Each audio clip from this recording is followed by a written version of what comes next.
do me a favor. Don't ever defend me if my position is indefensible, and never drink the Kool-Aid in my cult of personality. Please don't ever do that. I want to give you an example of this. I want to show you how silly it looks and how there is absolutely no logical foundation for any adult to talk to another adult like this. It's almost like we're dealing with school children at this point who have the mentality of a 3-year-old as they're trying to express to another 3-year-old that his dad is better than your dad and his dad can whip your dad's ass. Please never go there with me, in regard to my ideology, in regard to my character or personality. I stand or fall on my own merits, and so do other people. And I am open to criticism, just like everyone is open to criticism. When I gave my criticism of Dan from Heavy Duty Country, I did not engage in any kind of ad hominem.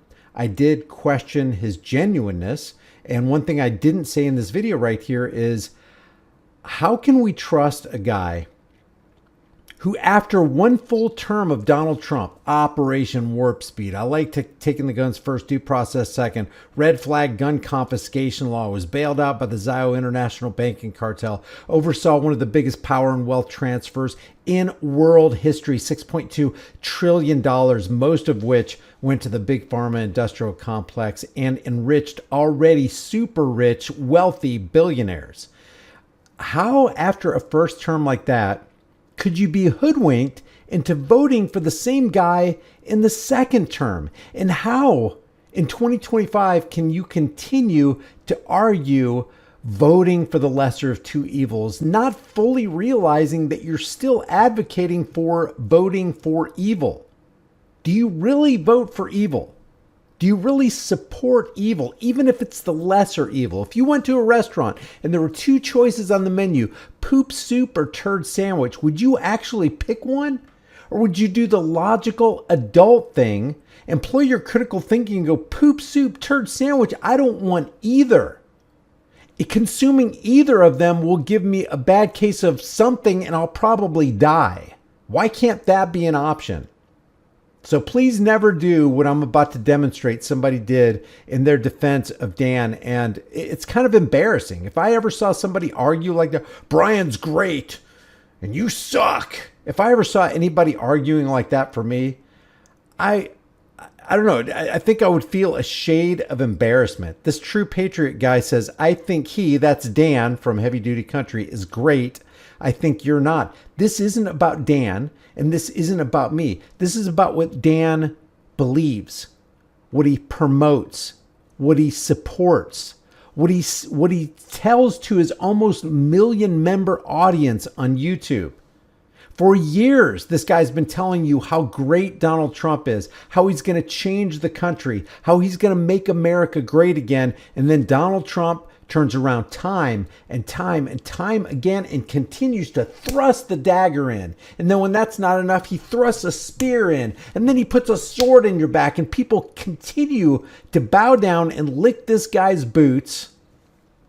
This friend of pedophiles licks his boots and continues to chug the Kool-Aid and tell you how great Donald Trump is and how you got to vote for him. And at least he's the lesser of two evils and he's better than Kamala Harris. He's better than Joe Biden. Get your heads out of your ass. That's why I say Donald Trump was so freaking obvious. If he wasn't obvious pre-2016, he was definitely obvious post-2020. Operation Warp Speed, biggest power and wealth transfer in the history of the entire world, $6.2 trillion. Can you even wrap your mind around how much 1 trillion or even a billion or a million is? $6.2 trillion fills his entire cabinet with swamp warmongering, banker bought Zio puppet banksters. One of which is Wilbur Ross, who's an employee. There was Wilbur Ross right there on the screen. Wilbur Ross, who became the Commerce Secretary and was employed by Rothschild Inc. If Obama employed one guy in his cabinet, everybody else was okay, but this one guy was Rothschild's Inc. employee who bailed him out 25 years ago to the tune of tons of money, you'd be like, that's all I need to know about Obama. I know that he's not America first. He's not on our sides, and I can expect the dagger to be plunged into my back. But nobody's thinking about that about Donald Trump because he's Team Red. He's Team Elephant. He's got an R by his name, even though he lived his whole life as a Democrat. So this guy right here plays the childish schoolyard game of, I think he's great. This and under the name True Patriot. And True Patriot follows me. True Patriot says, I think he's great. I think you're not. Well, I'm not the issue, and Dan's not the issue. Truth is the issue. Righteousness is the issue.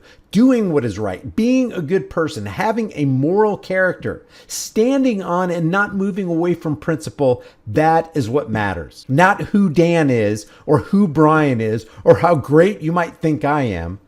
Don't ever immerse yourself or cement yourself in cognitive dissonance in the cult of personality for high impact flicks. Don't ever do that. Don't ever demean yourself like that. Just like I don't think you should demean yourself and demoralize yourself by voting for the lesser of two evils, which amounts to Zio Bankster bought political psychopathic parasites, and you know they all are. Republican or Democrat, senator, congressman, president, governor, you know they all are. They're all on the take. They're not working for you. They're working against you. They're in the big club. You're not. They benefit. You don't. The value of your dollar that you work hard for gets devalued because they are dangling from the bankster strings, and they will not blow the whistle on what's going on because that is their gravy train. That's how they make their money. That's how they increase their prestige and their power and their profit. That's what motivates them.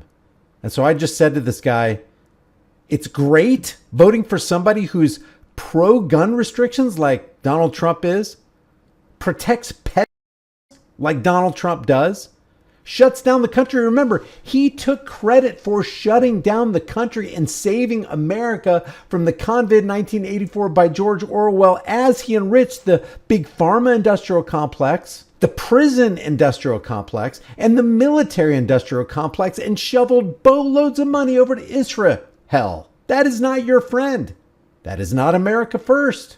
That is not great. Shut down the country and steals trillions from Americans to give to big pharma. Now, I'm going to sign this, and it's a great honor. $6.2 trillion. I've never signed anything with a T on it. I don't know if I can handle this one, Mitch. We can't chicken out at this point, can we? I don't think so, huh? All right, thank you all. But it's not great to truly be pro-Second Amendment. I am true Second Amendment, just like I know a lot of you are out there. Because I take seriously the simple words of shall not be infringed. And if I ever see a bump stock ban, infringement. And just a few moments ago, I signed a memorandum directing the Attorney General to propose regulations to ban all devices that turn legal weapons into machine guns. If I ever see gun safety regulation, infringement. If I ever see you gotta save the children, do you love the children or do you love the guns? If you love the children, you gotta get rid of your guns. Infringement. Background checks. You know, for the safety of everybody, we gotta make sure we're not giving the guns to a bunch of crazies. Well, guess what? Dangerous freedom will always be better than peaceful, tyrannical slavery. That also would be an infringement. I'm looking to do background checks. I think background checks are important. I don't want to put guns into the hands of mentally unstable people or people with rage or hate, sick people. I don't want to, I'm all in favor of it. I think we can have some really meaningful background checks. We don't want people that are mentally ill, people that are sick. We don't want them having guns. So it's great to support a guy who says he's pro-Second Amendment, but then sells himself out and sells himself short and votes for a guy who's decidedly anti-Second Amendment as he sits next to Democrat Dianne Frankenstein. That is like insult to injury. I don't know, Mike. I like take the guns first, due process second. Or might take the firearms first and then go to court. I like taking the guns early. Take the guns first, go through due process second. Dianne Feinstein's literally rubbing her hands. We can work with that. Oh, I like that. You know, I like take the guns first, due process second too. Hey, let's vote for Donald J. Trump. You knew damn well I was a snake before you took me in. Let's vote for I like take the guns first, due process second. Let's vote for red flag gun confiscation laws. I have called for red flag laws, also known as extreme risk protection orders. Let's vote for shovel piles of money away from Americans, make things more expensive for them, but give those corporate CEOs big fat checks. $6.2 trillion. And let's make sure that Pfizer has record profits, $100 billion record profit in 2021. What? I am thrilled to report that the FDA has authorized the Pfizer vaccine. We have given Pfizer and other companies a great deal of money. We also have the head of Pfizer here, so I want to thank him. One of the great people, one of the great businessmen. Thank you, Albert. Thank you. Thank you very much. Thank you very much. And it was your money that made that possible because Donald Trump put his fancy signature on that law. 5,800 freaking pages in the CARES Act. Have you read it? Do you know what's in it? Do you know what it did to us and how many freedoms it took and how it economically terrorized and demolished us? But it's not great to truly be pro 2A and stand against psychopaths like Trump and Biden and Epstein and Ghislaine Maxwell consistently. Donald Trump is literally considering giving a pardon to Ghislaine Maxwell and wishes her well. I just wish her well, frankly. I've met her numerous times over the years, especially since I lived in Palm Beach, and I guess they lived in Palm Beach. But I wish her well. Mr. President, the other day a reporter asked you about Ghislaine Maxwell. You said, quote, "I just wish her well, frankly. I've met her numerous times over the years, especially since I lived in Palm Beach, but I wish her well, whatever it is." Mr. President, Ghislaine Maxwell has been arrested on allegations of child sex trafficking. Why would you wish such a person well? I don't know that, but I do know that She has. She's been arrested for that. You know her that. friend or boyfriend Epstein. was either killed or committed suicide in jail. She's now in jail. Yeah, I wish her well. I'd wish you well. I'd wish a lot of people well. Good luck. She is the villain of villains in 2025, and Donald Trump wishes her well. Do you wish a serial pedophile and groomer and pimp? Do you wish her well? Donnie does. The Clintons probably do. Bill Blue Dress Clinton is on the same plane for the same team as Donnie Red Flag Gun Confiscation Law Trump. Let that sink in. If you get something out of these videos, like it, like this video, share this video with everybody you know. Thanks for tuning in. Thanks for listening to my rant. If you disagree, let me have it in the comments section below.